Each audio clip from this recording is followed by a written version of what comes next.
Assalamualaikum warahmatullahi wabarakatuh. Hello everyone, welcome back to my YouTube channel.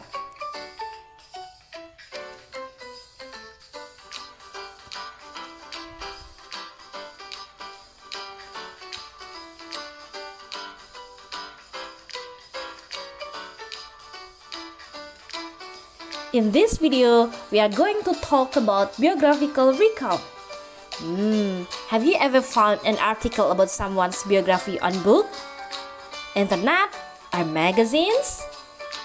Have you ever read a public figure biographies, such as Insinyur Soekarno, Alexander Graham Bell, Isaac Newton, and so on?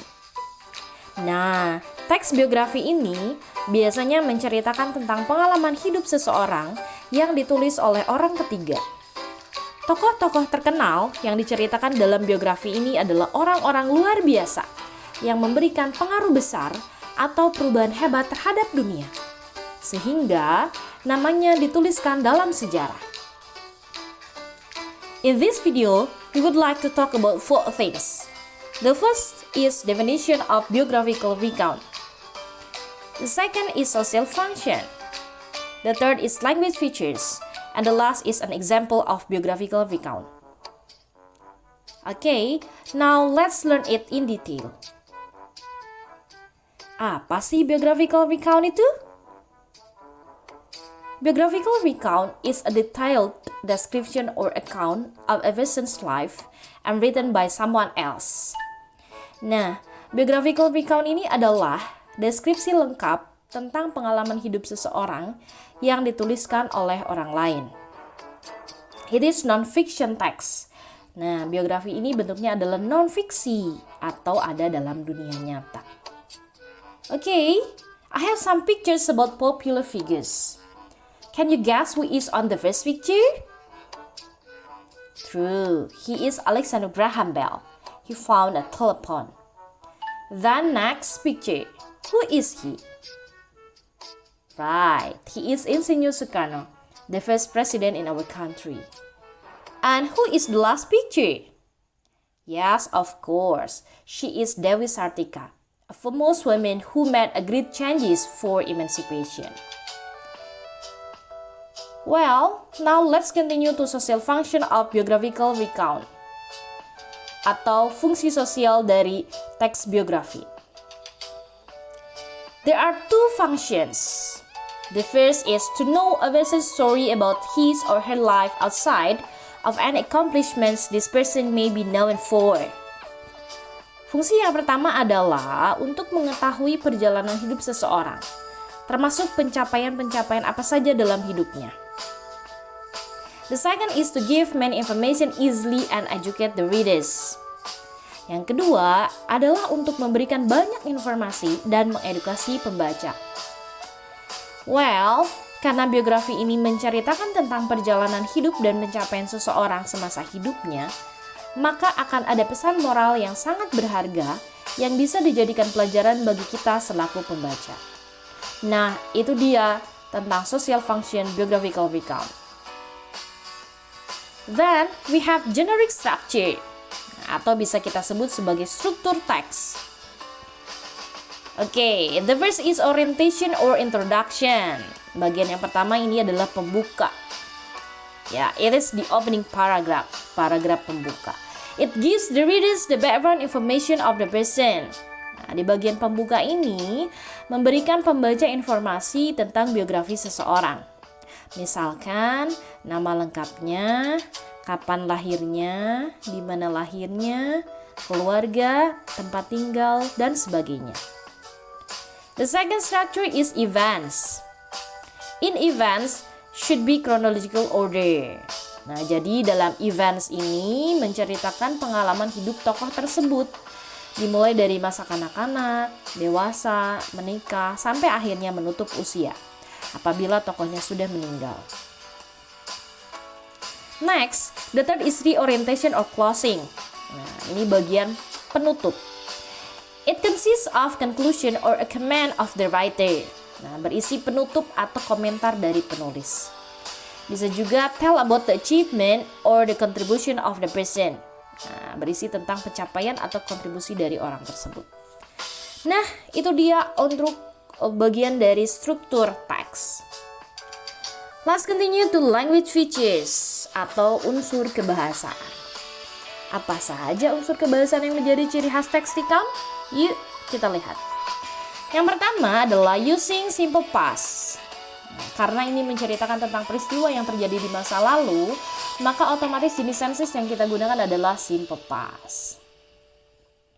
Then, using temporal sequence or temporal conjunction. Nah, di sini ada kata penunjuk urutan waktu dan konjungsi, such as first, second, before, after, then, after that, so, dan seterusnya. Oke, berikutnya kita lihat. The third is based on research. Nah, jadi biografi ini berdasarkan penelitian. And then the fourth of language features, yang keempat adalah focus on specific participants. Isi dari biografi ini fokus pada tokoh yang sedang diceritakan. And the last is biography is not written by subject and always written in third person. Jadi biografi ini biasanya ditulis oleh orang ketiga atau orang lain. Ya, itulah tadi unsur kebahasaan dari biographical recount. Well, let's continue to example of biographical recount. Nah, kita lihat sekarang contoh dari teks biografi. Nah, di sini saya punya here is about Pablo Picasso. Nah, are you familiar with him? Of course, he is very famous, right? Sangat terkenal. He is an important artist and well known for his painting. Nah, jadi Pablo Picasso ini terkenal karena sebagai artis atau bisa juga dia lukisannya yang terkenal. Now, let's see his biography. Kita lihat. Nah, di bagian yang pertama kita ingat harus ada bagian pembuka. Oke. Picasso was one of the most outstanding and important artists of the 1900s. Nah, jadi Picasso ini adalah salah satu seniman paling menonjol dan penting di era tahun 1900-an. He is best known for his paintings. Nah, dia terkenal karena lukisannya. Almost every style in modern art is represented in Picasso's works. Nah, jadi hampir setiap gaya dalam seni modern terwakili dalam karya Picasso. Nah, itu untuk bagian yang pertama, orientation. Kemudian continue to events. Di bagian events ini menceritakan tentang perjalanan hidup Picasso dari awal sampai akhir. Picasso was born in 1881 in Malaga, Spain as the son of an art teacher. Nah, jadi Picasso ini lahir pada tahun 1881 di Malaga, Spanyol sebagai putra seorang guru seni.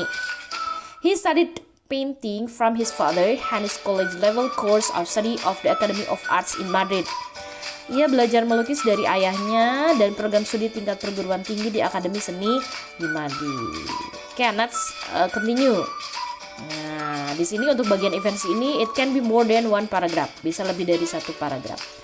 From about 1895 to 1901, he painted realistic works in a traditional style. Jadi dari sekitar tahun 1895 hingga tahun 1901, ia melukis karya-karya realistik dengan gaya tradisional. He then entered what was called the Blue Period. Kemudian, dia memasuki apa yang disebut dengan periode biru. During this time, he only used shades of blue in his paintings to show the poverty he saw in Barcelona.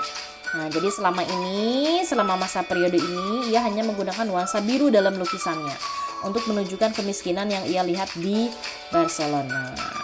Berikutnya, after 1908, he entered into the style of Cubism. Among his well-known Cubist paintings are Three Musicians and Man with a Guitar. Setelah tahun 1908, ia masuk ke dalam gaya Kubisme. Di antara lukisan Kubismenya yang terkenal adalah 3 musisi dan pria dengan gitar. Nah, itu dia perjalanan hidup Picasso yang terangkum dalam events, ya. And the last is a reorientation or conclusion. Picasso died in Mougins, France in 1973. He was really great artist. Nah, jadi Picasso ini meninggal di Mougins, Prancis pada tahun 1973. Dia adalah seorang seniman yang sangat hebat. Nah, itu dia di bagian penutup atau reorientation. Okay, everyone, that's all our material today about free context. I hope that this video will help you to understand the material easily. Thank you very much for watching. Don't forget to share, like, comment, and subscribe. See you on the next video. Bye-bye. Assalamualaikum warahmatullahi wabarakatuh.